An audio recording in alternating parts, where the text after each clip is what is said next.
Պարոն Ֆերոյան, երկու շաբաթ կլինի, որ պարոն Ղազենյանը կալանավորված է, այսօր հրապարակել էինք այն մասին, որ ազգային անվտանգության ծառայության մեկուսարանում է, ինձ հետաքրքիր է, դուք արդեն ներգրավել եք որպես պաշտպան, անձամբ այցելել եք պարոն Ղազենյանին ԱԱԾ մեկուսարան եւ մի փոքր իր տրամադրության։ Այո, ես ներգրավել եմ, հանդիպել եմ պարոն Ղազենյանի հետ, ինչպես միշտ իր տրամադրությունը բարձր է, ոգին եմ ոնց ասում են մարտական, բայց այդ գործի նյութերին եմ ծանոթացել, դա հերթական քաղաքական հետապնդման գործն է, բացարձակ ապօրինի է, որևէ հիմքեր չկան, որևէ ապացույցներ առկա չեն, մեր փաստաբանական թիմը ներկայացրել է վերաքննիչ բողոք, դեռևս վերաքննիչ, ճիշտ ասած, այս բանի տեղեկություն չունեմ, թե ում է մակագրվել, բայց վստահ եմ այդ ապօրինությունը շուտ թե ուշ իր հանգուցալուծումը կունենա եւ արդարությունը կհաղթանակի։ Ձայնագրություն կա, որտեղ նաև խափանամիջոցներ են ընտրվել նաև պարոն Ղազենյանի Սանիկի քրոջ, եթե չեմ սխալվում, մեկ այլ ազգականի, այսպես շարքը գնում է, այսինքն ըստ էության ձայնագրության հետքերով գնալով նախաքննական մարմինը Սանիկին էլ է խափանամիջոց ընտրել, կալանավորումը մեկ այլ հարազատի էլ է ընտրել, կոնկրետ անուններ են նշվում, ասում են պարոն Ղազենյանը, ասում են անգամ, որ Կոմիտասի հայտնի շտաբից մեկում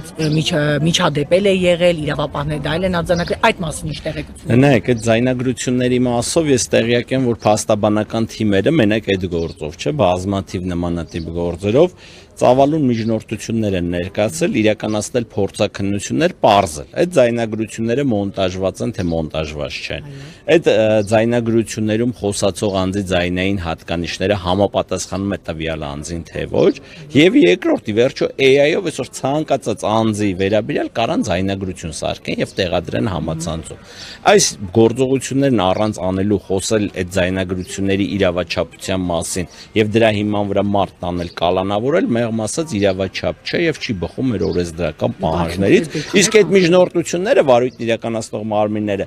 անխտիր կերպով բոլորը մերժել են։ Մի հատ միջնորդություն չկա ձայնագրությունների մասով, որ ձևի համար բավարարված լինի, իսկ եթե մենք այս քաղաքական հետապնդումները թողենք մի կողմ, ուրիշ գործեր փորձենք վերլուծենք, չենք գտնի երևի թե մի հատ գործ, սա իմ սուբյեկտիվ կարծիքն է, քանի որ միշտ մենք առնչվել ենք այն իրավիճակին, երբ որ կա ձայնագրություն, դրան պարտադիր հաջորդում է փորձաքննությունը։ Փորձաքննությունով է մենակ հնարավոր պարզել այդ ձայնագրությունը մոնտաժված է թե չէ։ Հենց հիմա դուք կարող եք իմ խոսքը այնպես մոնտաժել, որ իմ խոսակցությունը լրիվ այլ կոնտեքստ ունենա, լրիվ այլ չգիտեմ, միտք իրենից արտահայտի։ Այսինքն, եթե մենք չգիտենք այդ ձայնագրությունը մոնտաժված է թե չէ, կամ հենց այդ անձն է խոսում դրա մեջ, թե ուրիշ անձ է խոսում, ասել, որ ձայնագրությունը տեղի ունեցել, խոսք գնա ընտրակաշառքների մասին, դա իրավաչափ չէ, դա հենց քաղաքական հետապնդման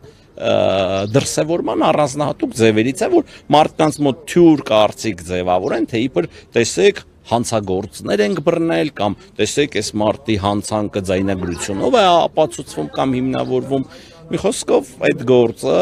պարոն Ղազենյանին է, ինչպես նաև նմանատիպ գործերից շատերը որևէ կերպ հիմնավորված եւ փաստարկված չեն։ Նախաքննական մարմնի ղեկավարն ասում էր, որևէ մեկը չի ասել նախաքննական մարմին կամ չի բերել այնպեսի փաստ, որ ասի այդ օրինակ ձայնագրության մեջի խոսացողը ես չեմ։ Օրինակ նման պնդում չի արել։ Այսպիսի արտահայտություն են հնչում։ Օրինակ պարոն Ղազենյանը երբևիցե որևէ մեկի հետ խոսակցություններ դուք ուղղակի մոնտաժելուց եք խոսում, բայց փաստացի խոսակցության մասնակիցները իրանք չեն հերքում, որ իրանք նման խոսակցություն ունեցել են թե ոչ։ Չեն, նայեք, այդ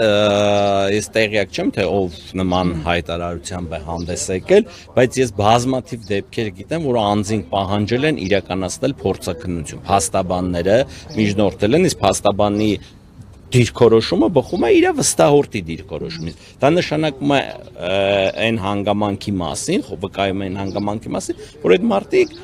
այդ ձայնագրության հետ անհամամիտ են։ Այո, շատ դեպքերում նաև ասում են դրա մեջի ձայնագրությունը իմը չի։ Այդ ձայնագրությունը պետք է ամբողջական կոնտեքստի մեջ վերլուծել, քանի որ այնտեղ բազմաթիվ դեպքեր կան, որ այդ ձայնագրությունը վերաբերում է մարդկանց ամսական աշխատավարձին։ Կլինի ակտիվիստ, կլինի գրասենյակի մասնագետ, կլինի, չգիտեմ, տարբեր գործառույթներ իրականացնող անձինք, ովքեր կատարել են իրենց գործառույթները, ստացել են ամսական աշխատավարձ։ Հիմա ձայնագրության մի կտորը երբ որ գցում են, հա, անձը ասում հիմա իսկ իմ, չգիտեմ, գումարը ինչի չեք տրամադրել կամ ումից վերցնեմ, դա կտրած տեղադրում են, բարձրադառնում թե ինչ որ փողային խոսակցություն է, բայց եթե ամբողջական տեղադրեն ու կտեսնեն, որ դա հենց վերաբերում է ուղիղ մարդու աշխատավարձին եւ ձեզ որպես տեղեկատվություն հայտնեմ, դա այս վերջերն է ինձ հայտնի դարձել, հենց դրանով է պայմանավորված, որ դատարանները ներկայացված միջնորդություններից ծանրակշիռ մեծամասնությունը մերժել են հիմնավոր կասկածի բացակայության հիմքով եւ հենց դրանով է փաստվում, որ այդ ձայնագրությունները չեն արտացոլում իրական պատկերը։ Պարոն Ֆերոյան, իսկ Ալիկ Ալեքսանյանի գործով ինչ իրավիճակ է, դուք անձամբ այցելել եք իրեն ինքնատիպական ժամանակ արդեն խափանամիջոց կալանքը կրում են Նուբարաշինի բանտում, եթե չեմ սխալվում։ Այո, անձամբ այցելել եմ Ալիկ Ալեքսանյանին, նրա գործը մենք բողոք էինք տարել վերաքննիչ դատարան, որը մերժվել է, պատրաստվում ենք բողոքարկել Վճռաբեկ դատարան, բայց դե նույնպես Ալիկ Ալեքսանյանի գործը բոլորիդ հայտնի է, որ